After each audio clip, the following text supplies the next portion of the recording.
বিশ্বকাপের এই খেলার করতালি কবরের অন্ধকারকে ভাঙতে পারবে না। বিশ্বকাপের টুপি মিজানের পাল্লা এক বিন্দু ভারী করতে পারবে না। স্টেডিয়ামের উল্লাস আপনাকে ফুলসিরাত পার করবে না।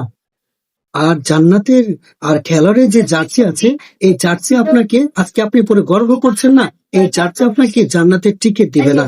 তবে একটি সেজদা, একটি ভালো কাজ, একটি নেক আমল, এক ফোঁটা তওবার অস্ত্র, আল্লাহর জন্য একটি কষ্ট সন্তুষ্ট ত্যাগ হতে পারে দুনিয়া ও আখিরাতের পাথেয় এবং নাজাতের উসিলা অন্ধকার কবরের আলো ইনশাআল্লাহ। তাই ক্ষণস্থায়ী করতালির পিছনে না পড়ে ছুটুন জান্নাতের পিছনে, স্থায়ী জান্নাতের পিছনে ছুটুন। মানুষের বাহবার জন্য নয়, বেঁচে থাকুন আল্লাহর জন্য। আদর্শ বানুন নবী মুহাম্মদ সাল্লাল্লাহু আলাইহি ওয়াসাল্লামকে এবং মডেল অথবা নায়ক হিসাবে মানুন সাহাবায়ে কেরামদেরকে। আজকের আলোচনা একটি হৃদয়ের আলোচনা, একটি বিবেকের আলোচনা।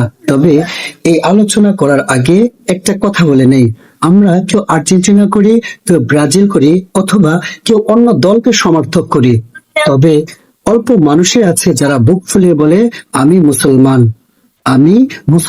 সত্যি কি মুসলমান এই পরিচয় পবিত্র কোরআনে কোথাও আছে? আল্লাহ কোথাও বলেছেন?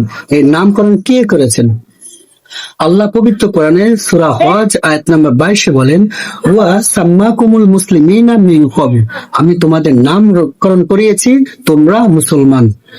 তাহলে আমরা কি আজ অনেক গর্বের সাথে বলতে পারি আমরা আর্জেন্টিনা করি, আমাদের পরিচয় আর্জেন্টিনার পতাকায় থাকবে, আমাদের পরিচয় ব্রাজিলের পতাকায় থাকবে, অথবা অন্য কোনো বিধর্মী দল হোক অথবা অবিধর্মী দল হোক, সেই দলের পতাকায় আমাদের পরিচয় থাকবে? কখনো হতে পারে না।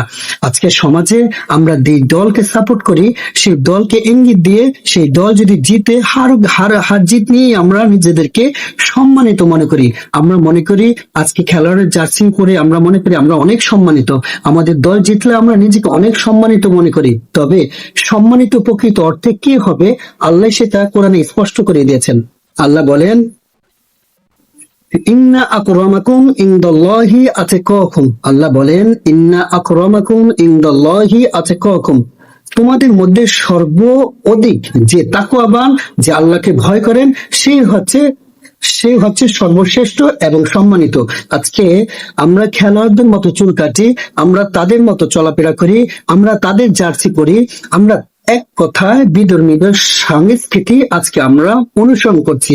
শুধু আমি না, আমার সন্তানাদি, ছোট ভাই বোন, এভরিথিং, বাবা থেকে শুরু করে, ছোট থেকে শুরু করে বৃদ্ধা পর্যন্ত সবাই আজকে বিধর্মীদের সংস্কৃতি আমরা অনুসরণ করছি, তাদেরকে মডেল মনে করছি। আসলে সত্যি কি তারা আমাদের মডেল হবে?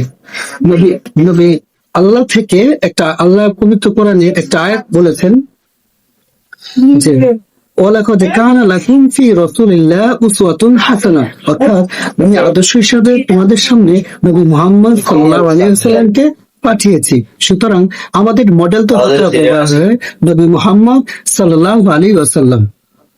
ভাই শুধু তাই নয়, নবী মুহাম্মদ সাল্লাল্লাহু আলাইহি ওয়াসাল্লাম বলেছেন, মান তাশাব্বাহা বিকওমিন ফাহুয়া মিনহুম, যে যাদের অনুসরণ করবে সে তাদেরও অন্তর্ভুক্ত হবে। অর্থাৎ আপনি যদি বিধর্মীদেরকে অনুসরণ করেন, আপনি যদি তাদের সংস্কৃতি অনুসরণ করেন, আপনি মুসলমান, কিন্তু তাদের সংস্কৃতি, তাদের বিভিন্ন নিয়ম কারণ ফলো করার কারণে কিয়ামতের দিন আপনি একজন মুসলিম হয়েও তাদের সাথে জাহান্নামের চৌরাস্তায় প্রবেশ করবেন।